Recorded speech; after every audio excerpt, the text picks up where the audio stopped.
Well, hello everyone. Uh, how are you all doing? I'm James Harding. I'm editor and co-founder of Tortoise. It's brilliant to have everyone here. Um, I'm sorry, most of the times our thinking's come out of a sort of bubble of noise or a crackle of technical interference. Now it comes out of a much smoother set of tunes from Sam Hockley, and so I'm sorry to break up your enjoyment of the music. But we are getting, if you like, to one of the sort of chewier subjects of the day's thinking about AI and its impact on the economy. We're trying to think about what it will do in terms of the way it resets business and resets the economy. We're particularly lucky that we're going to have contributions from Ismail Amla from Capita, from Christine Foster from the Alan Turing Institute. Giacomo Corbo is here, I see, from Quantum Black. I had a call with Giacomo a few weeks ago where he said that he'd never been in the same place for quite as long in his entire working life. And it's very nice to see you, Giacomo, at the same desk in the same chair. So some things are staying at least stationary. And Jim Snabe, of course, who is the chairman of Siemens. I think, Jim, I last saw you in a totally different setting on the shores of Lake Geneva. So it's very, very nice to see you and have you here with us.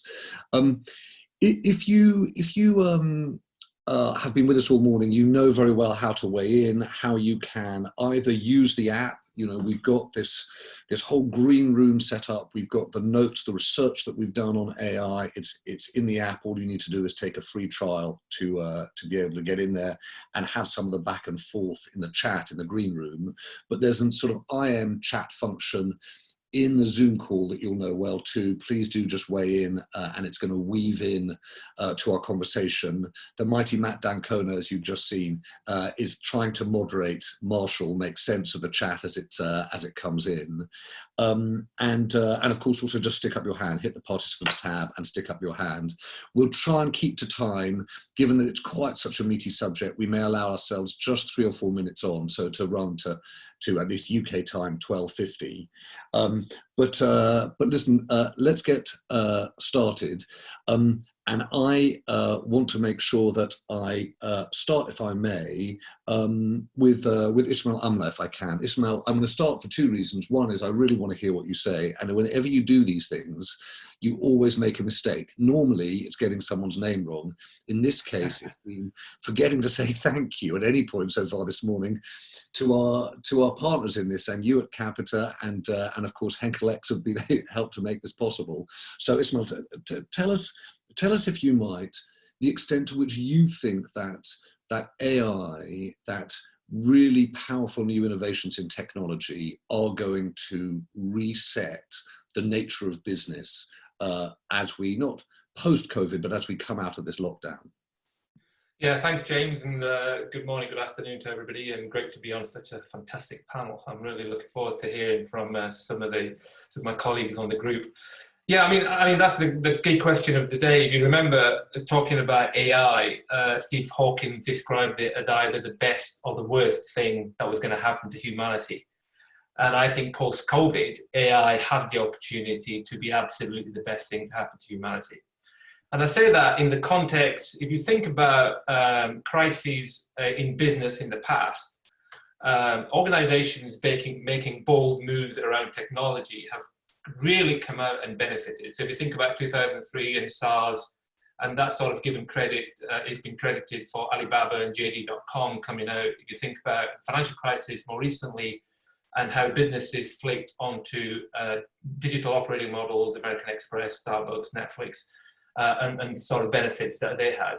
And I think in this crisis, James, I think AI will be the technology, will be the single technology. I really believe that will be catapulted, if you like, into mainstream business and will help in 2 ways. And I like this is the characterization that McKinsey has done, so I'm just copying them. They talk about lives and livelihoods.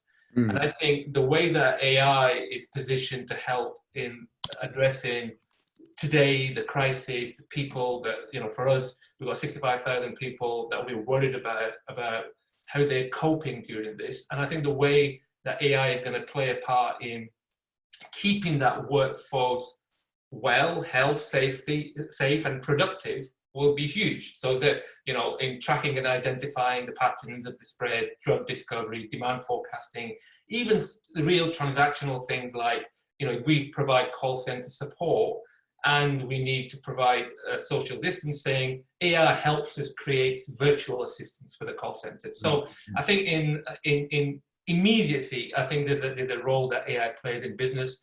And there's great technologies and companies that are beginning to show a part in here. So I was reading about this company called SenseTime, who does contactless temperature detection for software that's been deployed in the underground station schools and communities in large parts of China.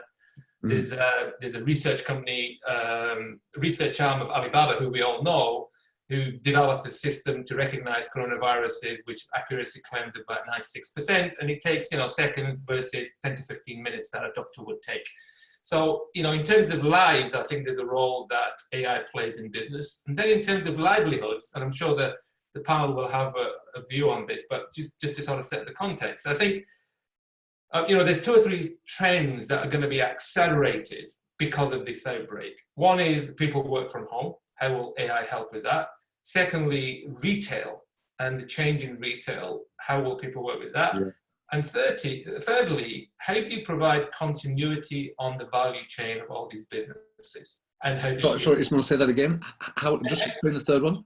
Yeah, the third one is how do you provide business continuity when you've got disruption in the value chain, like we've had right now, right? So, and what role will AI provide in terms of being able to, for example, detect consumption patterns and allow really personalized services, or support a disaggregated workforce, or help make sure that your manufacturing operation is going to be able to operate in a way that is shock absorbent to this sort of thing. Right. I'll stop there because there's a lot to talk about, but I'm sure there's a lot, and I'd like to, as much as we can in the course of this conversation, obviously hear from everyone who's joining in, but bounce around between us. And Christine, I'm going to come to you in a minute, but I just want to pick up on that point with Jim, if I can. Jim, I think often if you're a journalist, you pretend to have read someone's book. I think you've got a new book out that's today, so I don't even have to pretend to have read it. So it's only out today.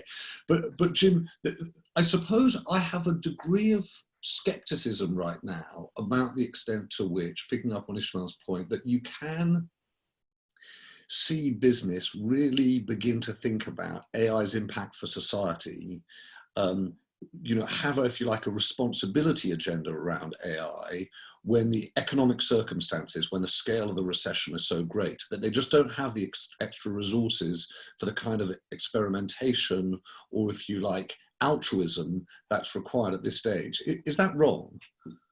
I think there is a risk to that. I don't think it will play out that way, but I do think it is a risk.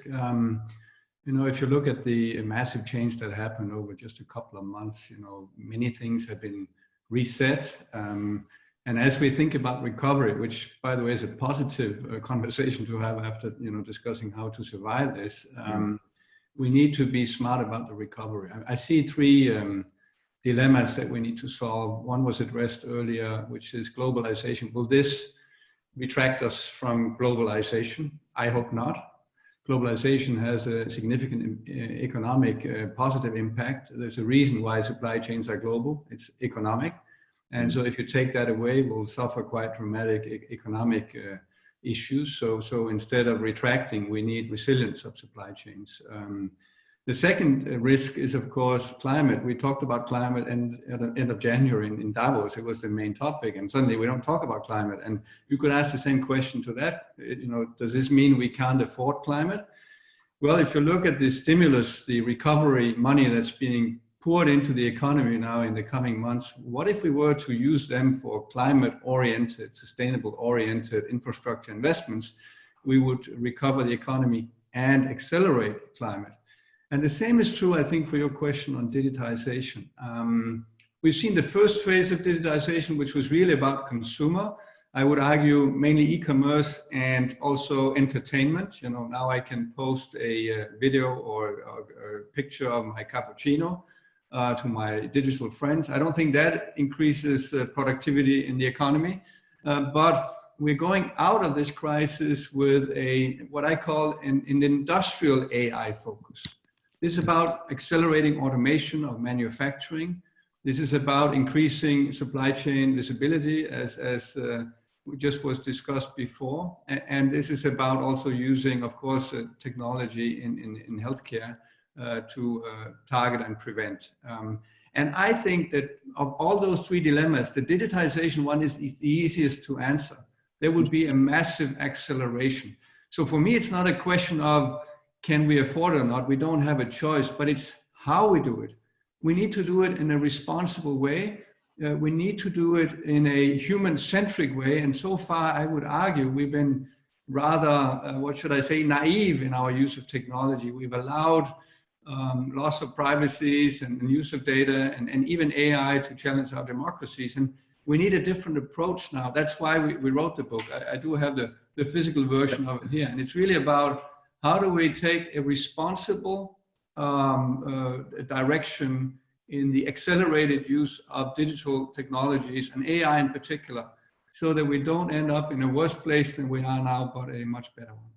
Jim, don't be quite so coy. Hold up the book. What's the subtext? It's Tech for Life. What's it called? Putting trust back into technology. And okay, well, it picks up interestingly on the conversation that Alexei was having in the previous session, and in fact the way we started. But can I just talk to you? I'd like to bring in a few of the people in the chat in a moment too, who are talking about the potential to innovate in the workplace. But can I just focus in, if it's possible, on Siemens as an example, right? I look at businesses at the moment, and I think a lot of them are thinking we're in for a long recession and a deep one. And the first job there is to survive. That means cost cuts.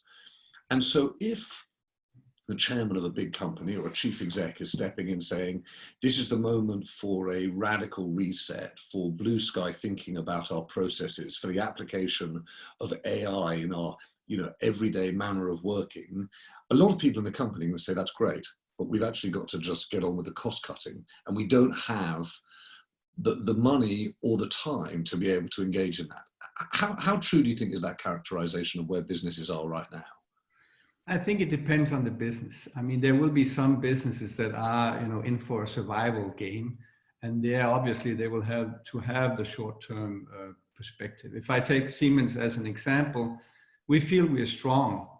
We just delivered a strong quarter in spite of COVID-19, and we're actually trying to use this situation to be basically coming out of the crisis significantly better than competition.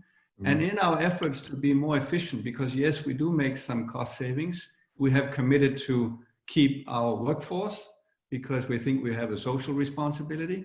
And most importantly, we are ring fencing the investments that are there for the acceleration of the future. So we invest more in innovation around wind turbines, for instance. We invest more in software that combine the data from our hardware in AI scenarios to optimize the hardware. For instance, electricity production from a wind turbine. And with that, we try to accelerate our phase out of the crisis and actually use the crisis to take away all the, let's say, many discussions that you have in large organizations and focus in on what really matters for the future. Okay, Jim, thank you. I'm going to come back to you, not least because some of the comments are about the application of these technologies in everyday working life. But Christine, before I do that, what do you think? You work in the Alan Turing Institute, and so you are at the intersection, if you like, of the sort of the real world and the best thinking. Often those things are quite far apart, let's face it. But what is your judgment on the extent to which, in answer to the question of this session, AI is really going to be part of, quote unquote, the reset, how businesses operate next? Thank you for having me. I think it'll vary tremendously. As anybody who's read, Good to Great or Profit from the Core, those kinds of business books, there are the kinds of businesses that do well in, up times and the kinds of businesses that do well in downtimes as well, because they understand their strategic imperative, how they make their money, and the best ways to use technology to do that. And so what we're seeing right now, actually, in the interactions we have with businesses is very similar. The ones who had AI as a strategic imperative, who understood where the value was going to come from to all the stakeholders, not just their shareholders, but to all the stakeholders that they served, knew already what it meant in the downturn that's happening right now in the pandemic, which projects made sense, which projects would continue, and the ones that don't, that had a bit more of a sort of passing interest in it, where it was peripheral, forgive me, a little bit of marketing, you know, those kinds of things. I mean, genuinely couldn't remember, you know, why they started some of these things in the first place, I'd say. I mean, it's sort of a glib characterization. But getting back to basics, you know, it's not just AI, right? Back to basics. This is really about data collection, analytics, data science, good old fashioned operations research, you know, all boosted by ML and AI, sure. Yeah. But the hard part for getting, you know, for this to work and for getting this to grow businesses and bring the economy back is really about that decision support, right? And that decision re-engineering that needs to happen. So some of the things we're seeing right now, if I may, is when we had infrastructure in place, and I don't just mean tech, I mean data, I mean permissions to use data, right? I mean data, you know, data pipelines that were trusted and valuable. We were able to redeploy those in service of the current epidemic. But if those things weren't there in the first place, almost impossible. So one example that we're terribly proud of that just launched is a project that the Turing's doing with the GLA, Greater London Authority, TfL, Transport for London, measuring the busyness of the city during lockdown. Right. And this was all building on infrastructure, relationships, data, you know, analytics, dashboards that were there in place because we had been measuring and understanding and modeling movement across the city for an understanding of clean air, because the mayor had put clean air on the agenda. Right. And so understanding where people were moving, where pollution was happening was the before pandemic problem that we were solving. But many of those tools, those people, the infrastructure is now all pointed towards understanding London's busyness right now. Yes. The changes that will happen as restrictions are released. And we hope, you know, an understanding of which parts of the economy are starting to come back. And Christine, can I just to follow up on that, because that's really exciting, and obviously it's sort of one of those things where you start trying to do one thing and you end up doing another, but the principle of it, I appreciate, is the same. I've been really chewing over a thought that happened in the very first session this morning, which is about unfairness and the extent to which AI and the application of technology, usage of data, levels off some of the unfairnesses in our world, or accelerates and exaggerates them. And listening to you, I suppose the thing that stokes my concern is, if you're already in the AI business, if you already had the scale and the capital to make those kinds of bets, you're probably going to be able to do more as you come out into the recovery and reset.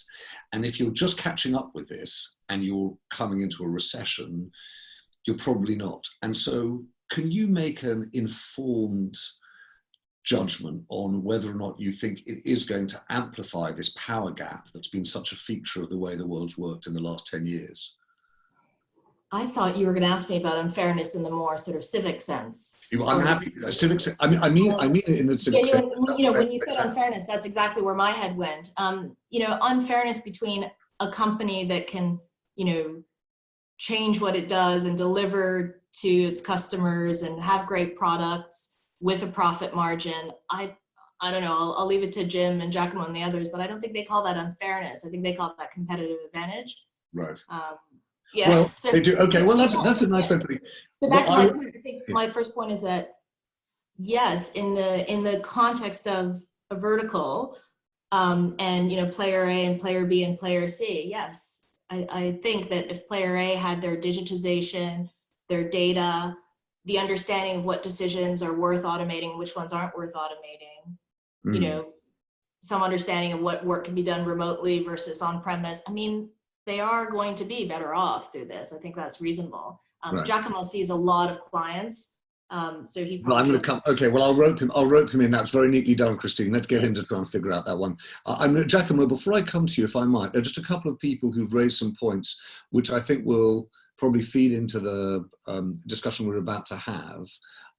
I don't know whether or not we can bring a couple of them in, because I see that Sian Harrington made an interesting point about actually people in the workplace. Hello, Sian. There you are. Do you want to make the point? Hi, can you hear me? Yes, yeah, Yes, fine. great, thanks. Sorry, I wasn't expecting to come in, so thank you for inviting me in. Yeah, so I write about, I've written about the HR field for over a decade, and business for 3 decades. And we concentrate a lot on the future of work. And for ages, people have been talking about this future of work, but not much has been happening. But in the last 2 or 3 weeks, I've been speaking to lots of HR directors across the world, and basically they're saying the pandemic has effectively accelerated the moves towards sort of the future of work. And some examples might be something like Mars Veterinary Health. I was speaking to the HR director there only yesterday, and they're using a chatbot now to communicate to employees using AI that they've been thinking about for ages, but never actually got round to really doing. And the point is that it's about, with their workforces either furloughed or working from home in a lot of cases, people are trying to find ways of communicating and listening at scale in a way that they haven't before. So things like chatbots, things like sentiment analysis software, using AI to try and understand how people are feeling, are now being ramped up in terms of, some were in place just as little tests, but now it's sort of like overnight. They suddenly seem to have, 1, learnt about it, and 2, got a real appetite. So I think certainly in that side of the business, the sort of the people bit and the communication, listening, well-being, engagement, we're definitely seeing a step change. And as one HR director said to me, this is the greatest work experiment we've ever had, and yes, we really need to seize it. And from the perspective of sort of the people leaders and HR directors, they need to be at the forefront of that. So that's purely the people piece, but I thought it might be of interest. Yeah, it absolutely is, Sian. Thank you. Giacomo, can I bring you in on that note? Because Giacomo Cubo is I don't know who you are. Are you the founder of Quantum Black? I know you're the engine. One of the co-founders and chief scientist. Okay, yeah. So just if you don't know Quantum Black, it's one of those things. It's like the Navy SEALs. It's you've never heard of them, and then it turns out that it's all you hear about. And Quantum Black, probably you see more early stage thinking about AI and how it can be applied in different business sectors than pretty much anyone. So Giacomo, will you give us a sense of, in sort of practical terms, where you think you're beginning to see the application of AI, and pick up a little on Sian's point there about how a whole range of companies are beginning to think about its use?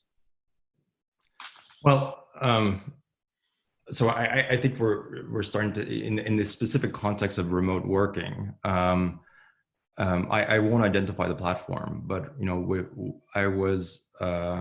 on Zoom right now, and Zoom is fine, and we happen to be using Zoom internally as well, and another platform too. But I was on the beta release of another large tech company's platform, and not only did it have, as everyone was speaking, closed captions, but it also had live translation services. And so on the call, you had a number of people who happened to be speaking German and Danish, as well as English. And what I saw on my end was always the translation into English, which I thought was absolutely amazing, right? So, I think, that is a very simple way, but to the extent that we are all now completely disintermediated and always interacting, let's say, through a tool like this one, like Zoom, then that is an innovation, I think, which embeds the use of AI to get at specific functionality, which I think changes modes of working and helps us recover productivity. That's a small point, but it's but I do think that we are seeing a very incredible experiment, right, in remote working right now, and its efficacy, and the kinds of activities in which it's appropriate and suitable, and that we can adjust to, and the ways in which it isn't. And a lot a lot of organizations, and I think maybe led by the tech companies, have been making proclamations that they'll never go back to their offices, that people can work from home indefinitely. I mean, interestingly, I think Apple has gone the other route and said actually we fundamentally think that for innovation, people do need to have in-person interactions, which by the way, I take a lot of stock in that. I put a lot of stock in that. I think that a lot of large organizations, there's a lot of organizational inertia to them. And the ability of small numbers of individuals, small teams of individuals to be able to break that inertia, I think it's easier to happen through in-person interactions than it is when people have their day carved up into 30-minute slots and everyone going in and out,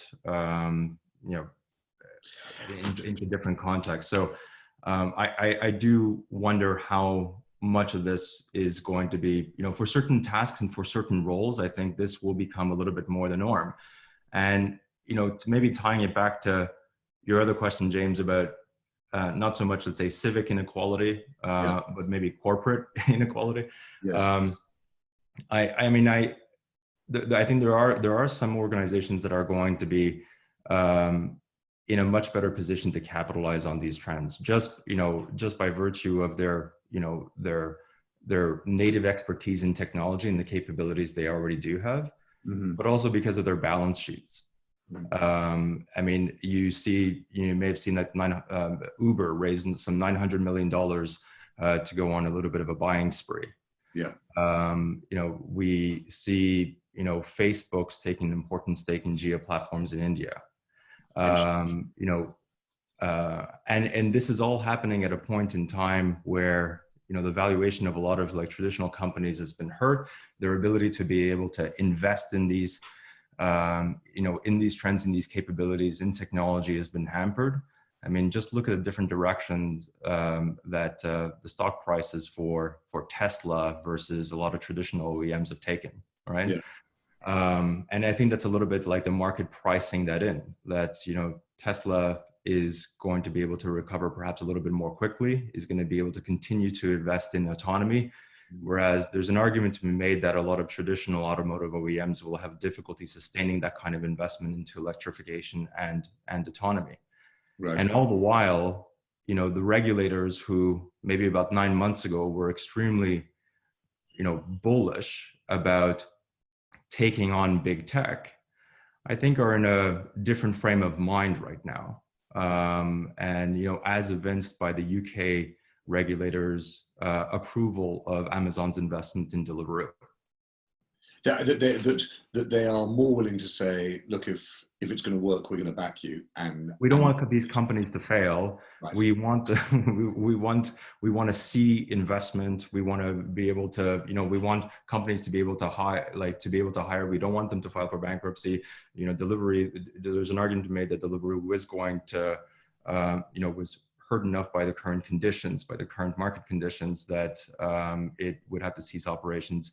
I mean, all of which led to, the UK regulator approving Amazon's stake in Deliveroo. Yeah, that's a really interesting case. I hadn't thought about that at all. Of course, it's a really interesting case, and I wonder whether or not 6 months ago it would have found it much harder.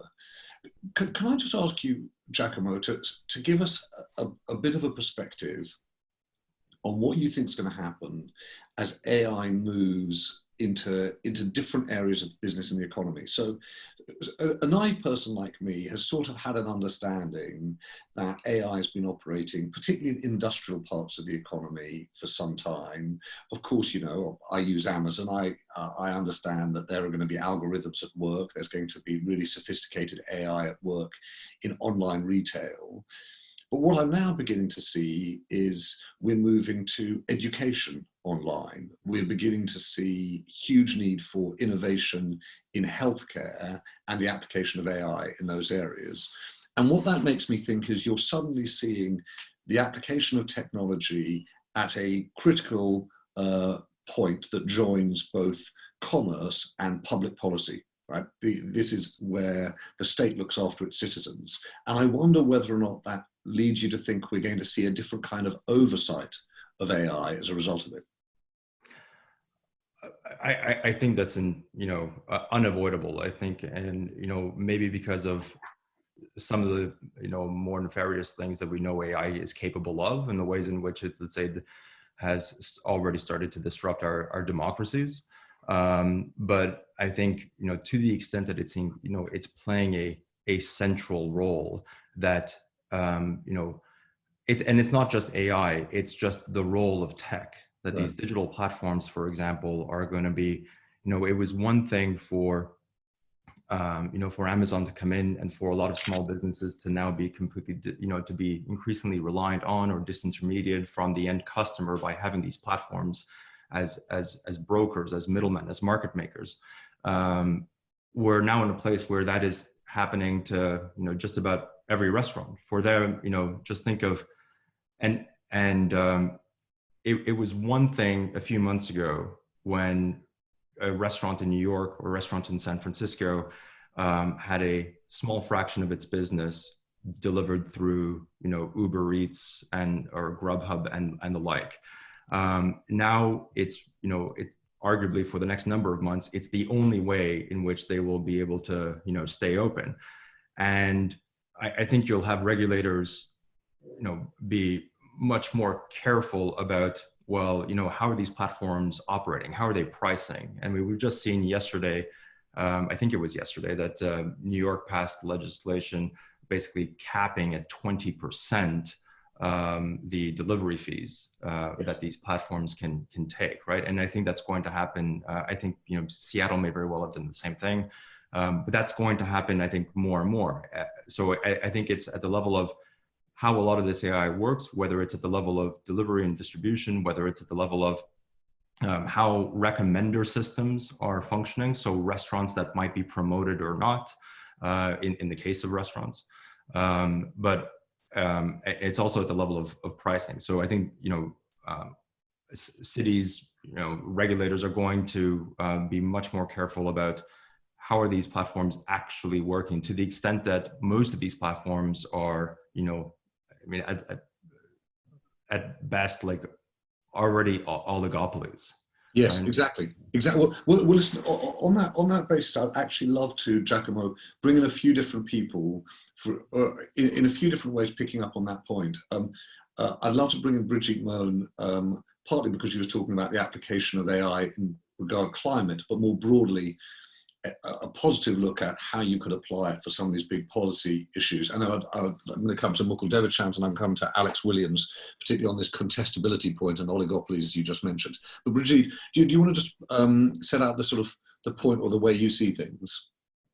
I think governments are far away from real expertise in terms of AI, blockchain, computer quantum, and everything like this.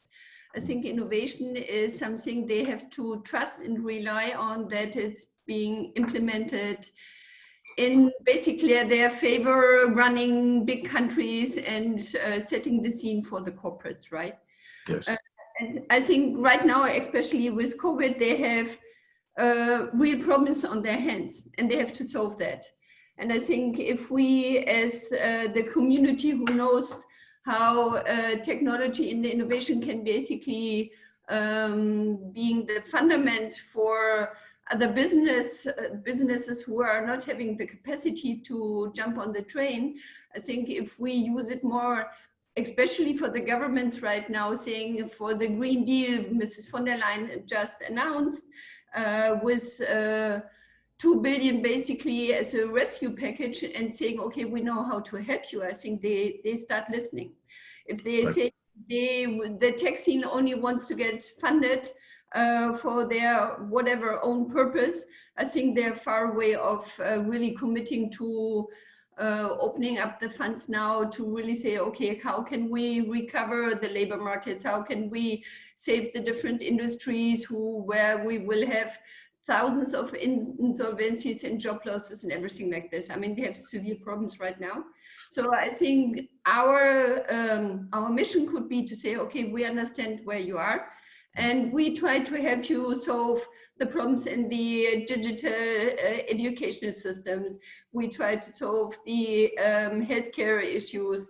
I just had this morning a couple of different Zoom conferences with different settings of technology, governmental and third sector people. And I think it has to be a public-private approach to go about it. In the funding come the expertise in how to set the scenes in terms of financial instruments has to come from the investor side scene, right? Oh, that's it. Bridget, I'm going to take that point because I'm actually going to put it to Jim Snarb in a moment. But before I do, if I may, I'm also just bringing Mukul Devachand. Mukul, hello there. Nice to see you. I'm really interested in this point because this question about how you responsibly use tech, how you think about it from a public service point of view. I should tell everyone, Mukul and I used to work together at the BBC, and Mukul now runs probably one of the most interesting projects at the BBC, which is thinking about voice and AI and the interaction between citizens and a media organisation, a broadcaster like the BBC. How do you think about responsibility and the use of data and AI? That's a good question. I think we feel at the BBC, and I know this is true more widely, that actually the same approach that we may bring to our broadcasting is relevant in this new communication medium, which is what AI for us is. You know, a more personalized, kind of more atomized experience of seeking out and bringing back information.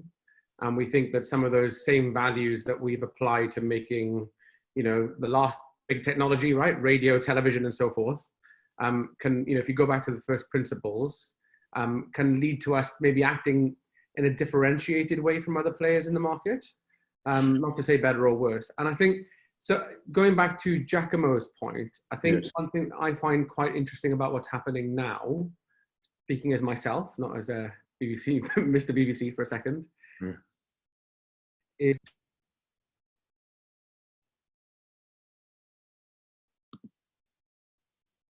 Hang on, have you just frozen? Just as you has Mukul just frozen? Oh, Mukul, I'm really sorry. By the way, my kids say that I do that all the time, that I start a sentence and then stop halfway through and typically do exactly the same as you. Say the really interesting thing here is, and then lose it. So I'm going to though finish Mukul's sentence, if I might, and turn it to you, Jim, which is there an idea, you talk about the responsible use of tech, is there an idea that we could create around public service AI, where you measure not its capabilities, but its social outcomes? Yes, I think this is a key question, and I'm concerned that, you know, we just used the crisis to allow even more, let's say, misuse of you know, data and create even more monopolies. I think it's very important, and that's the whole basis for the book as well, Tech for Life. It's like, how do we create a contract where business, when they use technology, they do it with an intent, of course, to make money, but make money in a way that's good for society. And the three questions we ask is, you know, how do you use data without taking away people's privacy? How do you use platforms without creating monopolies? And how do we use AI without losing control? And these are fundamental questions that we need to take. So you could then sit back and say, well, there will be some regulation. Just say this again. Sorry, Jim, just say this again. Platforms so how do you use data without losing privacy? Yeah. How do we use platforms, because they're necessary, without creating monopolies?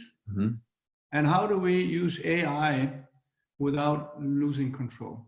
Right, okay. I think there's an answer to all three of them. And that is about not you know, regulation, because regulation will always be behind. And, yes.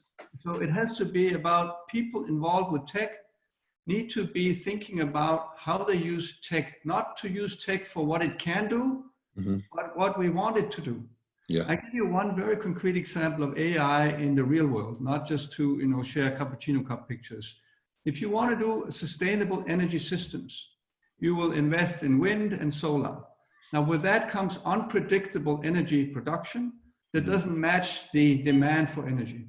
So the only way to tackle that is to make intelligent energy systems and smart meters, so that you can have dynamic pricing and you can demand, you can fluctuate the demand side, and of course you need storage.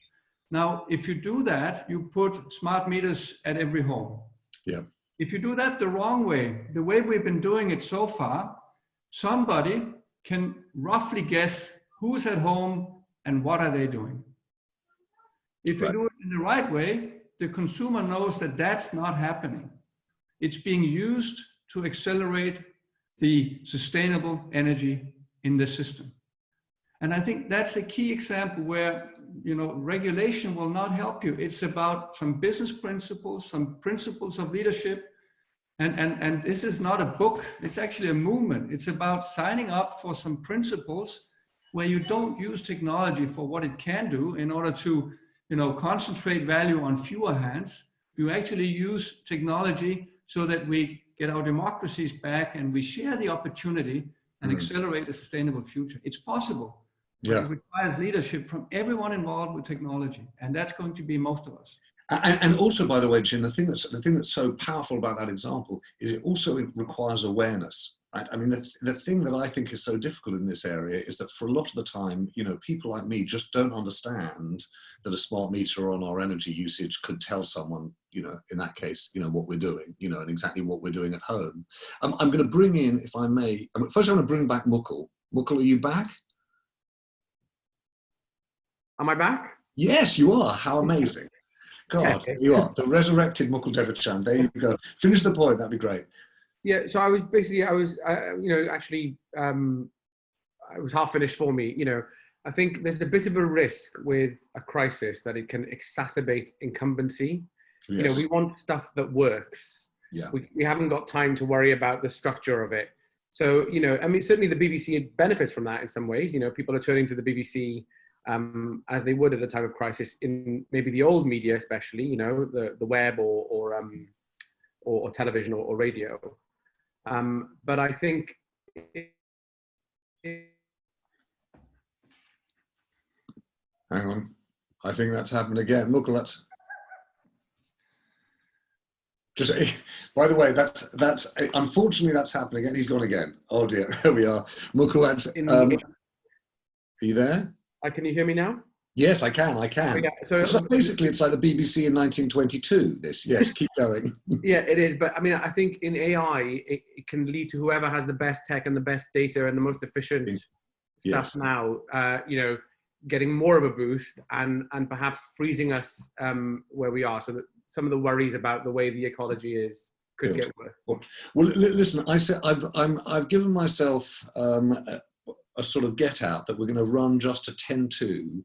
So in the last 7 or 8 minutes, I'd love to bring back in Giacomo and Ismail and particularly Christine. I'm going to come, Christine, if I can, to you first. I really want to just pick up on the point Jim was making, because some of these things are so detailed, but what he was talking about was not, if you like, specific regulation, but a set of principles around the usage of AI. Is that the way you think too?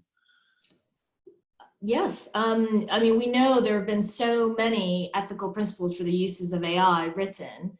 I think the last count was 96 or something. Right.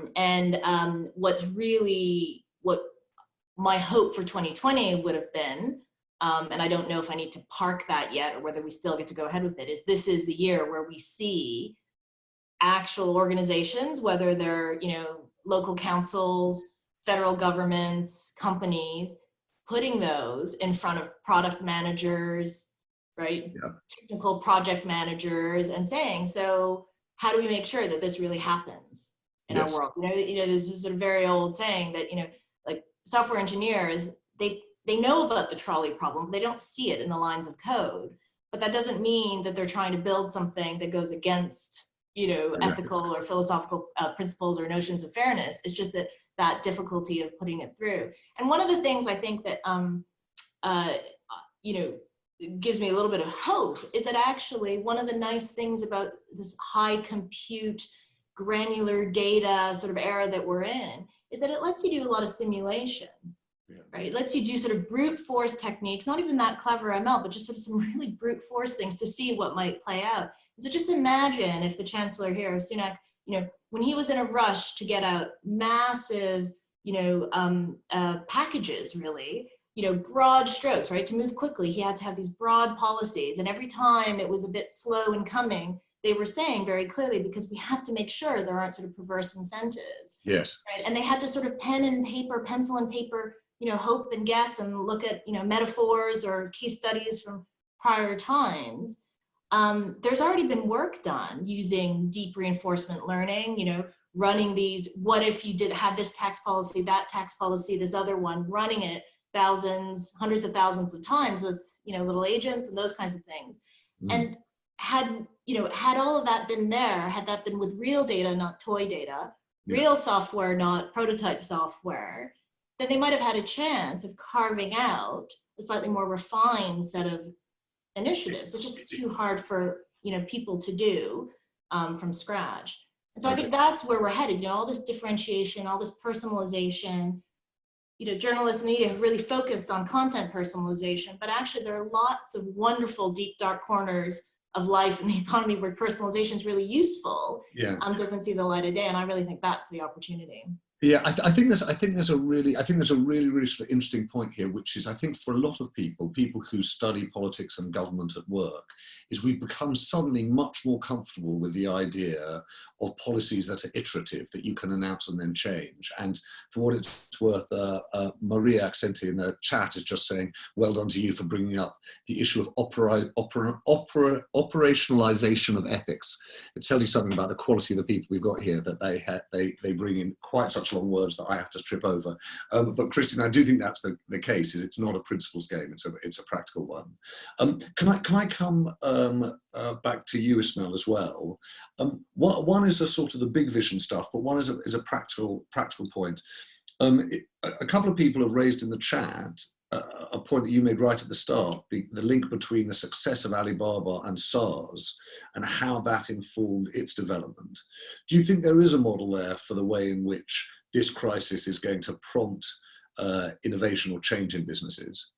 Yeah, and I think there is, James, but I think it also links back to what a lot of this discussion seems to be around, which is AI for good, which is fantastic. And because I think good AI for business can be AI for good. Resulting in security and safety and prosperity. And I love Jim's sort of characterization of the monopoly, control and privacy as real beacons you can look at to see whether you're passing the tests. But I think it is a work in progress. So if you think about privacy, for example, I think we only just seem to be coming to terms with what our privacy is worth. A year ago, identity cards that were a step too far, biometric proposals were being watered down. Right now, I'd probably give up anything to be able to go to a restaurant. And so, there's a question of, we're okay sharing information as long as it gives us freedom and safety. So I think it's a work in progress. I think there's a changing attitude as we really hit with what's going on with us right now. But I think there's a lesson learned for us. And, one thing that we're probably taking on, and certainly from this fantastic discussion here, is that in this work in progress, all stakeholders have to play a part. Yeah. So you made a point, James, which is, if you sit in a home and you've got a smart meter, you'd love to be aware of what's going on with that data. So I think all stakeholders, including the end users, including employees and employers and government and think tanks, because the decisions that come out of this are going to have huge implications, like the panels have said.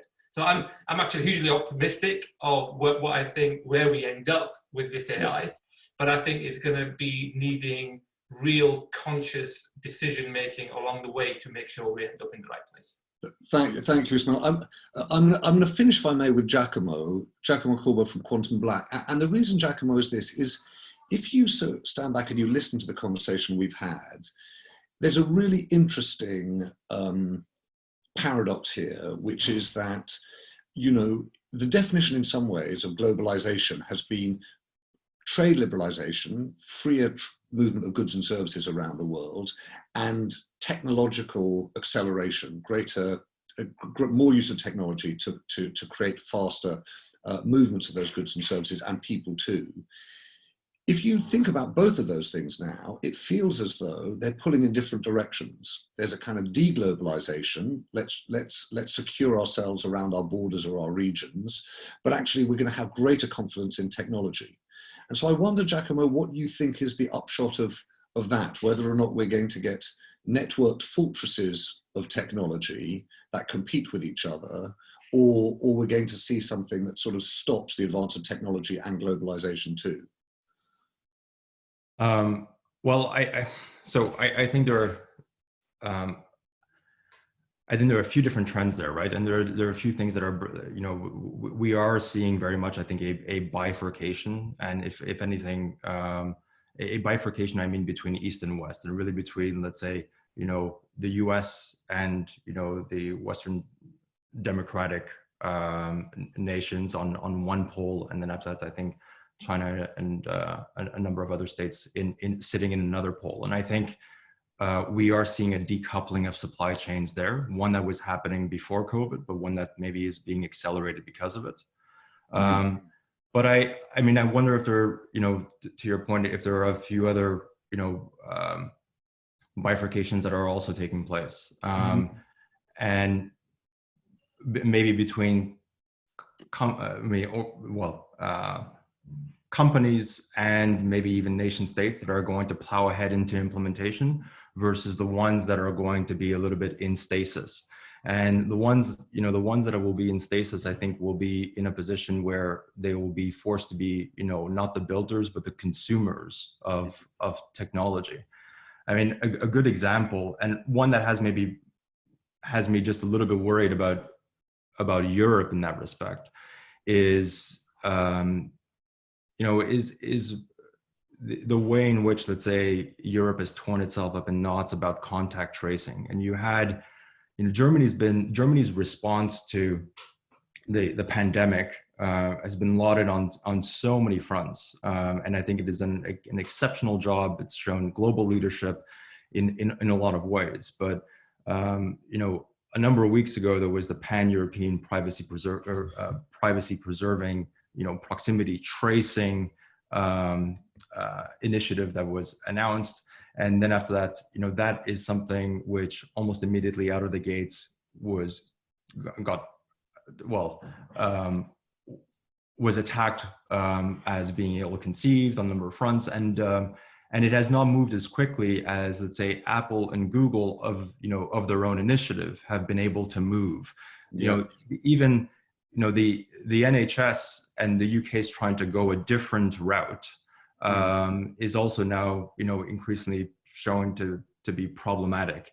And I wonder if, you know, and I'm not saying that any of the arguments against those initiatives or any the specific you know, any of the criticisms are ill-founded. I'm just saying that, you know, everyone now is focused on the economic recovery. And the economic recovery, I think technology will have an important role to play. I think we have to be very mindful of the principles, you know, by which we are building this technology. I mean, I very much abide by the idea that technology embeds a value system. But at the same time, I think we have to find ways of embedding those principles into regulations. I love the idea of, and I love what, let's say, the Bank of England and the FCA have done with, you know, regulatory sandboxes in fintech in order to be able to spur innovation and create safe spaces in which organizations can, you know, deploy new services, but experiment with new technology. And then after that, you know, provide a more informed position from which to write regulation that can scale. But we have to find ways in which we can do this very quickly. If we find ourselves in, you know, an esoteric debate about principles for 8-9 months, we will be in a position where a lot of this technology will become, you know, hardened. We will be hardened in other places by other companies, by other nations, and we will be in the, you know, we'll be forced into a position where we'll have to consume the technology. If there is something out there, a diagnostic tool that can, you know, that can save lives, you know, doesn't matter that it was developed in China, it will be adopted by our healthcare systems if it can save lives. Yeah, that, Giacomo, it's so interesting. It often happens in this way, that in the very last moments of a thinking, you open the door to a whole series of thinkings. But I think that question about, principles that drive, values that are embedded in technology, and then regulatory sandboxes that complement it and give you the chance to experiment on what works and what doesn't, and don't mean that products and services are entrenched in society before you even think about how you respond to them, is so interesting. We have sadly run out of time. I realize that there's something rather silly and particularly British about this Tortoise Summit, which is, we've said everyone must gather together from all around the world, and we've got this fantastic thing that people have been logging in really from all parts of the world, but we've nonetheless said we're going to break for an hour at lunch, even though lunch, of course, is something completely different in different parts of the world and at different times. So we do break for an hour. We come back UK time at 2 o'clock, a conversation with Tom Friedman, who has been in so many ways a standard bearer for thinking about globalization and tech, and then after that with Shoshana Zuboff, the author of that seminal book, Surveillance Capitalism. I just wanted to say thank you so much for this. This is one of those sessions that has been sort of mind expanding and mind melting.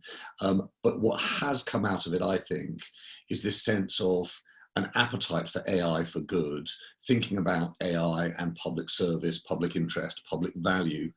And I'm really struck by the big principles, that Jim set out around data and privacy, platforms and monopolies, AI and control. And I hope that each in our own way will think about how that might apply in our own working lives, and with a view, as Christine said, to the civic issues that we've been thinking about.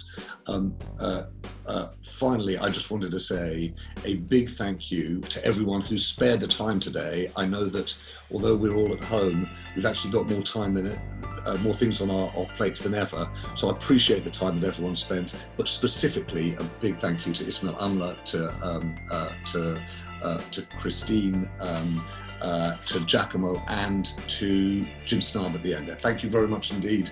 Hope you have, if not a lunch, a good break, and we'll see you back at 2. All the best.